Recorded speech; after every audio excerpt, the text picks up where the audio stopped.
Bonjour et bienvenue à l'atelier pour le premier épisode d'une série en deux parties sur le fusil et la carbine modèle 1867. Donc on va l'appeler système 1867, également appelé système à tabatière en ressemblance aux petites tabatières qui étaient en vogue à l'époque. Et parfois aussi on l'appelle le Snider français. Et c'est là justement que se trouve le sujet d'aujourd'hui. Si vous voulez voir des gros booms avec ces obus, il faudra patienter pour la deuxième partie. Alors, la littérature, surtout anglaise, répète de façon, on va dire, paresseuse, que la France a adopté le mécanisme de la culasse du modèle 1867 en copiant de manière flagrante la transformation de la culasse Snider et qui sont en outre refusés de payer toutes les royalties sous prétexte que le système était basé sur un prétendu brevet déposé par un armurier appelé par hasard Schneider, en anglais ce serait Schneider comme en allemand, qui n'est probablement même pas une personne réelle. Donc, à l'évocation de brevet, Bloke et moi nous dressons les oreilles puisque nous travaillons tous deux dans ce milieu. Combiné, on a plus de 40 ans d'expérience là-dedans. Alors, essayons donc de séparer la réalité de la fiction. Avant d'aller plus loin, voyons un peu de quoi nous parlons. Le système 1867 que vous avez devant vous est celle qui est appliquée à une carbine de chasseur, modèle 1859, et elle comprend un boîtier qui est ouvert à l'arrière et un bloc de culasse pivotant. Le bloc de culasse pivote sur un axe de pivot et peut également coulisser vers l'arrière sur une courte distance pour actionner une griffe d'extraction. Il s'agit ici du premier modèle de bloc de culasse, qui est donc maintenu en position fermée par une petite détente à billes dans l'épaulement de la paroi gauche du boîtier. Et le recul est absorbé principalement par cette arête en forme de U, derrière laquelle le bloc de culasse s'est embuté quand il est en position fermée. Et bien sûr par les épaulements de chaque côté des parois du boîtier. Alors, Snider contre Schneider. Commençons donc par vraiment les caractéristiques de base. Nous avons un boîtier qui est ouvert à l'arrière pour faciliter l'insertion et l'extraction des cartouches. Nous avons un bloc de culasse, naturellement, qui est pivoté sur un côté du boîtier et le bloc de culasse comprend un percuteur pour frapper l'amorce d'une cartouche lorsqu'elle est frappée par le chien d'une platine latérale. Ça, bien sûr, c'est Snider qui l'a inventé, n'est-ce pas? Non, il est loin d'être le premier. Je vous présente donc le fusil de chargement par culasse présenté aux Autrichiens en 1949 par Sylvester Krinka. Il s'agit d'une transformation d'un fusil 1842 à platine Augustin, alors en dotation à l'époque, qui utilise une cartouche intégrale en papier. L'amorce est un tube fulminant, donc c'est le même qui est utilisé pour la platine, et ça dépasse du culot de la cartouche. La chambre comporte une rainure qui permet de bien positionner correctement l'amorce, et le bloc de culasse loge un percuteur qui vient écraser cette amorce dans la fente lorsqu'il est frappé par le chien de la platine. Une fois le coup parti, le bloc de culasse est simplement basculé, ouvert, et l'amorce ainsi que les éventuels débris de la cartouche sont extraites à la main. Alors, comme la plupart des premiers fusils à chargement à culasse, il n'y a pas du tout de mécanisme d'étanchéité et la cartouche est compliquée et surtout elle est totalement inadaptée au transport et elle est fragile avec cette amorce qui sort, qui fait saillie derrière. Donc, cette version particulière n'a pas abouti à grand-chose, mais Krinka n'a pas abandonné. En effet, le système fut actualisé d'abord en 1854 avec une version pour chambrer les cartouches à broche. C'est l'innovation du moment dans le milieu des cartouches. Et un an plus tard, 1855, avec une version pour les cartouches à percussion centrale, cette fois munie d'un extracteur. Et c'est cette version, très légèrement modifiée, qui est peut-être la plus connue, car la Russie l'a adoptée en 1867 pour recycler ses vieux fusils à percussion rayée. Quoi qu'il en soit, dès la version 1849, nous avons un boîtier ouvert à l'arrière, un bloc de culasse monté pivotant sur un côté du boîtier, et nous avons un percuteur monté dans le bloc de culasse pour frapper une amorce d'une cartouche. Alors, Malheureusement, je n'ai pas trouvé de description suffisamment détaillée du premier modèle Grinka qui mentionne s'il y a un verrou ou autre mécanisme pour maintenir le bloc de culasse fermé. Mais Sylvestre Grinka était un innovateur très actif dans les armes et je doute fortement qu'il ait oublié ce genre de truc. Mais c'est les seules informations que j'ai pu trouver sur ce mécanisme. Je remercie d'ailleurs Balázs de Cap and Ball qui m'a aidé, mais malheureusement sans succès, pour essayer de trouver plus de détails et même une photo dans un musée de cette carabine d'essai. Alors, que reste-t-il que Snyder aurait pu apporter au système 1867? Alors, il faut dire très important, il faut que le bloc de culasse puisse être tiré vers l'arrière une fois qu'elle est ouverte pour actionner un griffe d'extraction pour extraire les étuis. Alors, ça doit être ça, n'est-ce pas? Et non, désolé, là aussi, monsieur Snyder n'est pas vraiment le premier. Donc, permettez-moi enfin de vous présenter messieurs François Eugène et George Schneider. Schneider en anglais, souvenez-vous. Alors, qui, entre 1855 et 1868, ont déposé 7 brevets principaux, ainsi que nombreuses additions, comme c'était possible à l'époque, pour des armes à feu et des améliorations à celles-ci, principalement dans le milieu des fusils de chasse, mais en 1860, ils ont déposé un brevet pour une arme à chargement par la culasse dont les traits nous sont quand même assez familiers. Nous retrouvons donc toutes les caractéristiques précédentes, mais nous avons maintenant un bloc de culasse capable de coulisser vers l'arrière, une fois ouvert, pour actionner une griffe d'extraction. Dans ce système, le bloc de culasse est fixé axialement à une tige qui glisse elle-même à l'intérieur d'un tube de guidage fixé le long du canon. Le bloc de culasse peut pivoter par rapport à la tige, tandis que l'extracteur fait partie intégrale de la tige. La tige est aussi munie d'un ressort poussoir à son extrémité qui doit être poussé vers l'intérieur pour déverrouiller la tige et donc permettre l'ouverture de la culasse et aussi l'extraction d'un étui ou d'une cartouche. Alors la seule chose qui nous manque en termes de caractéristiques purement fonctionnelles, c'est donc un ressort de rappel, si vous voyez là, qui pousse le bloc de culasse vers sa position avant, après l'extraction.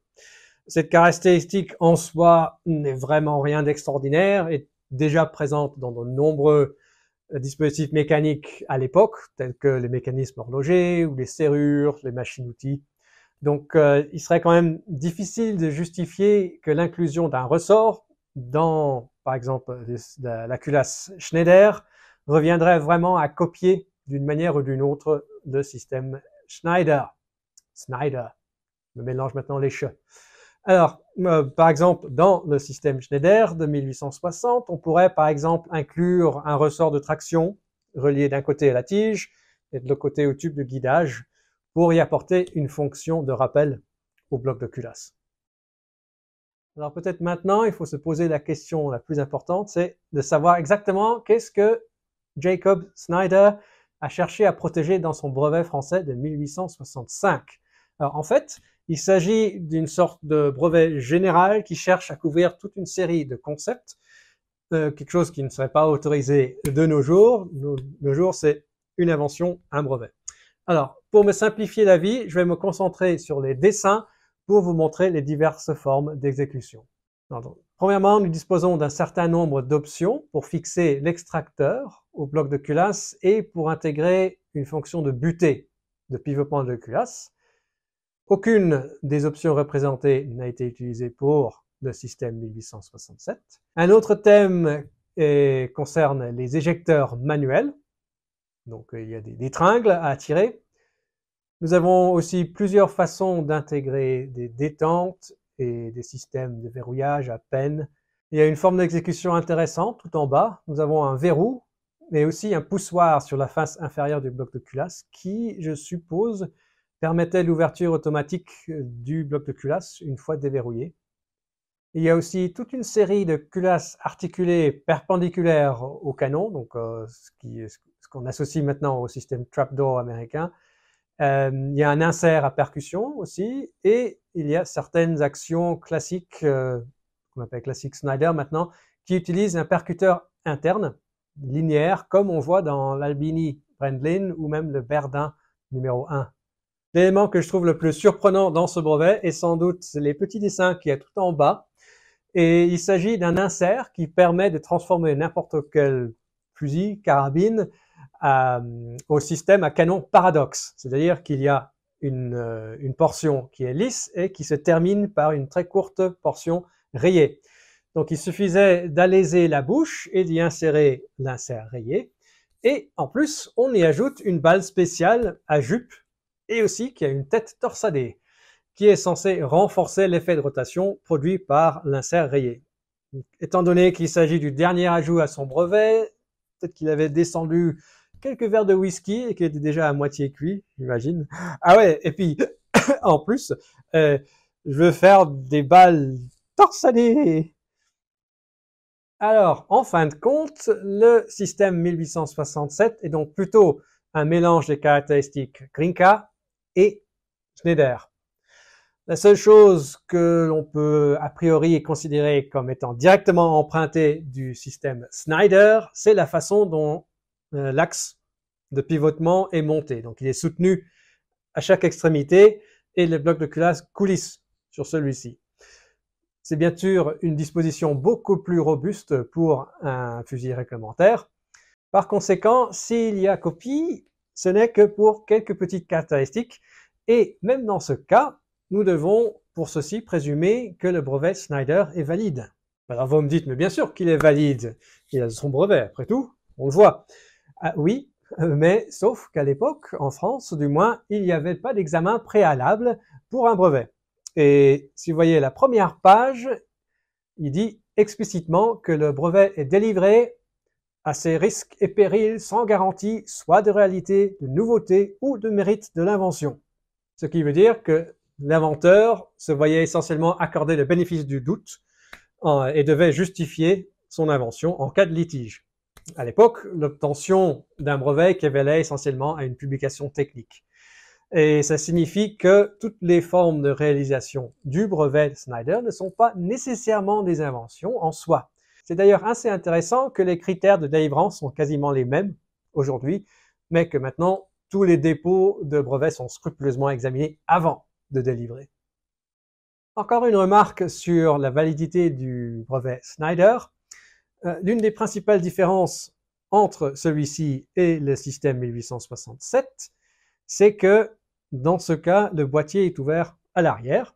Donc c'est clairement une caractéristique qui vient du Glinka. Et c'est tout à fait compréhensible du point de vue pratique lorsqu'il faut insérer et extraire des grosses cartouches comme celle-ci. Schneider, quant à lui, a un boîtier qui est complètement fermé. Et à l'arrière, il y a aussi une queue permettant de monter le boîtier et son canon de manière conventionnelle, comme pour les fusils à percussion.